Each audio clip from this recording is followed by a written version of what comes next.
মনে হচ্ছে আবারও সেই উল্টা পাল্টার মামলার যুগ চলে এসেছে। হঠাৎ করেই সাবেক এমপি শেখ হাসিনার আত্মীয় নিক্সন চৌধুরীকে একটি মামলায় প্রধান আসামি করা হয়েছে। অথচ হাসিনা পালানোর পর নিক্সন চৌধুরী ভারতে নাকি আমেরিকায় পালাইছে সেটা কেউ জানে না।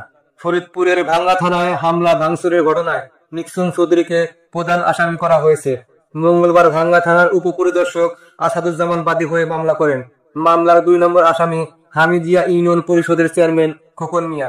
আরো অজ্ঞাতনামা অনেকে আসামি করা হয়েছে। এর আগে আরেকটি মামলায় গণ অধিকার পরিষদের মিছিলে হামলার অভিযোগে জিএম খাদের সহ ১৫০ জনকে আসামি করা হয়। এবার সেই ধারাবাহিকতায় বাংলা থানার ঘটনায় টেনে আনা হলো নিক্সন চৌধুরীকে। ১৪ সেপ্টেম্বর নির্বাচন কমিশনের গেজেটে ভাঙ্গা উপজেলার ২টি ইউনিয়ন আলগি ও হামিদিয়া ফরিদপুর ৪ আসন থেকে কেটে ফরিদপুর ২ আসনে যুক্ত করা হয়। এতে স্থানীয় মানুষদের প্রশাসনিক কাজে অসুবিধা হতে শুরু করে। তারা এই সিদ্ধান্ত মানতে না পেরে আন্দোলন শুরু করে। ওই এলাকার ডিসি নির্বাচন কমিশনকে অনুরোধ করেছিলেন বিষয়টি পুনর্বিবেচনা করতে, কিন্তু তা করা হয়নি। আন্দোলনে স্থানীয় মানুষজনই মাঠে নেমেছে। লোকাল পিপল প্রশাসনের পক্ষে যায়নি, সরকারের পক্ষে দাঁড়ায়নি। এমনকি বিএনপি জামাতও এই ঘটনার বিরুদ্ধে প্রতিবাদ করেনি, বরং নীরব থেকেছে। এর মানে তারাও হয়তো এই দাবিকে যৌক্তিক বলে মনে করছে।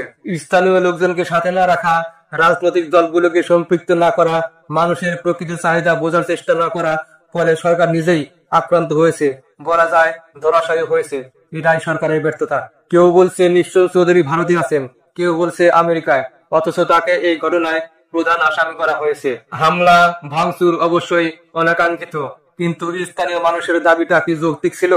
রাজনৈতিক ইন্ধন থাকতে পারে, তবে মানুষের ভোগান্তি অস্বীকার করা যাবে কি? দর্শক, আপনারা কি মনে করেন নিক্সন চৌধুরীর বিরুদ্ধে মামলা কি যৌক্তিক, নাকি এটাও রাজনৈতিক খেলার অংশ? কমেন্টে জানাতে ভুলবেন না।